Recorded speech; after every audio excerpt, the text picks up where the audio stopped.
اس میں first time جو شہید ارشد شریف کی اہلیہ اور ان کے اہل خانہ نے فرسٹ ٹائم بات کی ہے کسی بھی اخباری نمائندے سے، کسی بھی صحافی سے، اور اس میں انہوں نے کہا ہے کہ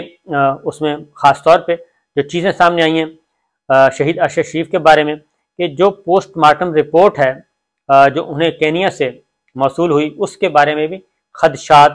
اس میں کچھ خدشات ظاہر کیے گئے اور اس میں کہا گیا کہ کچھ صفحات موجود نہیں تھے۔ اب یہ خاص طور پہ وہی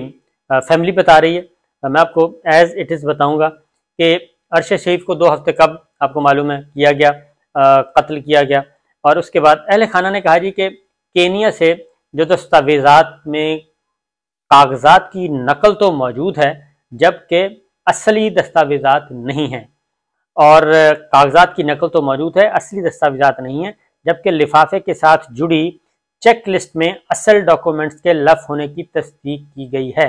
کیونکہ جب کینیا کی گورنمنٹ نے بھیجے وہ سیلڈ تھے، پھر اس میں کیا کیا ہے وہ بھی ایک لسٹ پرووائڈ کی تھی کینیا کی گورنمنٹ نے، لیکن ان کے اہل خانہ تک وہ چیزیں نہیں پہنچی اسی طریقے سے۔ لفافے اور دستاویزات دیکھیں، اب بی بی سی کی ٹیم نے خود بھی وہ لفافہ اور دستاویزات دیکھی ہیں جو وہاں پہ پڑی تھیں، اور وہ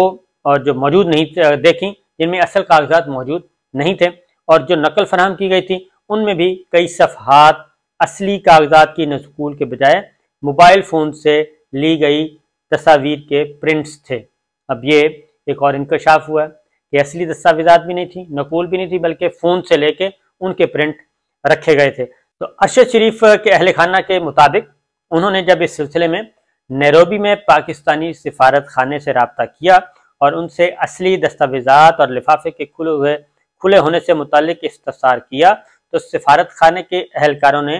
بتایا ارشد شریف کی فیملی کو کہ سفارت خانے سے اصل دستاویزات پر مشتمل مہر بند لفافہ میت کے ہمراہ بھیجا گیا تھا۔ اب یہ نیروبی میں پاکستان کا سفارت خانہ تصدیق کر رہا ہے شہید ارشد شریف کے اہل خانہ کی استفسار پہ کہ ہم نے تو وہ مہر بند لفافہ بھیجا تھا، اس لیے ہم یعنی کہ سفارت خانے والے نہیں جانتے کہ یہ لفافہ نیروبی ایئرپورٹ پر کھولا گیا یا دوحہ میں۔ اب یہ ایک نیا انکشاف ہو رہا ہے کہ نیروبی ایئرپورٹ پہ کھولا گیا یا پھر دوحہ، کیونکہ دوحہ میں شہید ارشد شریف کی ڈیڈ باڈی جو ہے وہ 9 گھنٹے رہی ہے، 9 گھنٹے وہاں پہ رہی ہے، جہاز چینج ہوا ہے اور اس کے بعد وہ لائی گئی ہے۔ اب یہ نیروبی کے سفارت خانے، پاکستان کے سفارت خانے نے اپنی پوزیشن کلیئر کر دی اور بری ذمہ ہو گئے اور بتا دیا، اس میں کوئی چیز چھپائی نہیں انہوں نے۔ اب آگے جی شہید ارشد شریف کے اہل خانہ کی جانب سے جو بی بی سی کو لفافے پر مہر لگائی گئی وہ بھی کھلی ہوئی تھی، جبکہ اس کے اوپر چشمہ سرٹیفکیٹ پر 2 ایسے نکات بھی کنفرم کیے گئے تھے جن میں یہ درج تھا کہ انہیں وصول کرنے والا تصدیق کر رہا ہے کہ لفافہ مہر بند ہے اور اس میں موجود دستاویزات اصلی ہیں، یعنی جس نے وصول کیا اس کا تصدیقی سرٹیفکیٹ بھی لگا ہوا تھا کہ جناب یہ لفافہ بھی مہر بند ہے اور جو اس کے اندر دستاویزات ہیں وہ بھی اصلی ہیں۔ کینیا کی گورنمنٹ نے یہ کام اپنی طرف سے مکمل طور پہ کر کے بھیجا تھا۔ اہل خانہ کے مطابق انہیں جب یہ دستاویزات دی گئیں تو ان پہ یہ تمام نشان بھی موجود تھے، جبکہ لفافے کے اندر موجود ایک کاغذ کی پشت پر پین سے ان کے ایک فیملی ممبر کا نمبر لکھا گیا تھا جو اس نمبر سے مختلف تھا جو کینیا سے جاری لیٹر میں پرنٹ کیا گیا تھا۔ یہ ایک اور شک اور ایک درمیان میں اور ٹوسٹ کہ وہ جو فون نمبر بھی تبدیل تھا۔ خاندان کے مطابق اس سے ظاہر ہوتا ہے کہ جس بھی معلوم مقام پر یہ لفافہ کھولا گیا اس دوران بے دھیانی میں یہ نمبر لفافے کے اندر موجود پیپر پر درج کر دیا گیا، اور ارشد شریف کی اہلیہ سمیہ ارشد نے بتایا کہ پوسٹ مارٹم کے مطابق کہ وقت انہیں میت دکھانے کے لیے لے جایا گیا تھا، تاہم ان کے مطابق اس وقت اس قدر مشکل تھا یہ وقت کہ محض کچھ لمحوں کے لیے ان کا چہرہ دیکھ سکی اور پھر پیچھے ہٹ گئی۔ میں نے ان کے جسم کے باقی حصے نہیں دیکھے۔ یقیناً بہت زیادہ ایک تکلیف دہ وقت تھا، تکلیف دہ مرحلہ تھا، اور انہوں نے کہا کہ میں نے باقی جسم کا حصہ نہیں دیکھا، صرف چہرہ دیکھا اور میں پیچھے ہٹ گئی، کیونکہ میں چہرہ بھی صرف اس لیے دیکھنے گئی تھی کہ مجھے عمر بھر یہ پچھتاوا نہ رہے کہ اپنے شوہر کا آخری بار چہرہ نہیں دیکھ پائی۔ انہیں اس حالت میں دیکھنا اتنا تکلیف دہ تھا کہ میں الفاظ میں بیان نہیں کر سکتی۔ یا آپ اندازہ کر سکتے ہیں جس پہ گزری ہو اسی کو ہی اندازہ ہو سکتا ہے، باقی سب باتیں ہیں، خیالی باتیں ہیں۔ تو ان کے الفاظ سنیں عرش شریف کی اہلیہ کے، ہماری بہن کے، اور اس کے بعد آپ غور کریں کہ کتنا تکلیف دہ وقت ہوگا۔ انہوں نے وہاں موجود تمام افراد کو تصاویر لینے سے منع کر دیا تھا، اور پھر ڈاکٹر جو پاکستان ایک سرکاری ہسپتال میں میڈیکل لیگل افسر تعینات ہیں، انہوں نے بھی پمس سے کچھ دن پہلے میڈیا میں نظر آنے والی پوسٹ مارٹم سے متعلق بتایا کہ یہ مکمل رپورٹ نہیں ہے۔ ایک نارمل رپورٹ بھی جو 6 صفحات پر مشتمل ہوتی ہے، جو نکات اس رپورٹ میں لکھے گئے ہیں وہ پوسٹ مارٹم کے بنیادی اصولوں سے بھی متصادم ہے۔ اس رپورٹ کے پہلے صفحے پر کہیں بھی ان خراشوں، چوٹوں اور فریکچر کا ذکر نہیں کیا گیا جو جسم پر سامنے نظر آ رہی ہوں۔ یہ نہ ہی جسم کے مختلف حصوں میں ہونے والی تبدیلی کے بارے میں درج کیا گیا ہے۔ گولی کے نتیجے میں جو تبدیلیاں ہوئیں ان کا کہیں ذکر نہیں کیا گیا، جو کہ پوسٹ مارٹم کا بنیادی اصول ہے، اور اسی سے تعین ہوتا ہے کہ ان کی موت کی وجہ کیا ہے۔ عرش شریف یہ ہے جی ایک عرش شریف صاحب کے بارے میں ایک BBC نے سٹوری کی ہے، اور یہ ساری چیزیں موجود ہیں۔ اس کے علاوہ ایک اور بھی پمس کے ڈاکٹر جو ہیں انہوں نے بھی اس بارے میں اپنی لب کشائی کی ہے، اور ان کے مطابق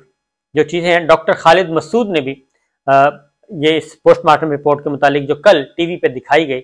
اس کے بارے میں انہوں نے کہا کہ ارشد کی تصاویر پمس ہسپتال سے ہی لیک ہوئی ہیں، اور ارشد کی تصاویر پمس ہسپتال سے کیسے لیک ہوئیں یہ تحقیقات کر رہے ہیں،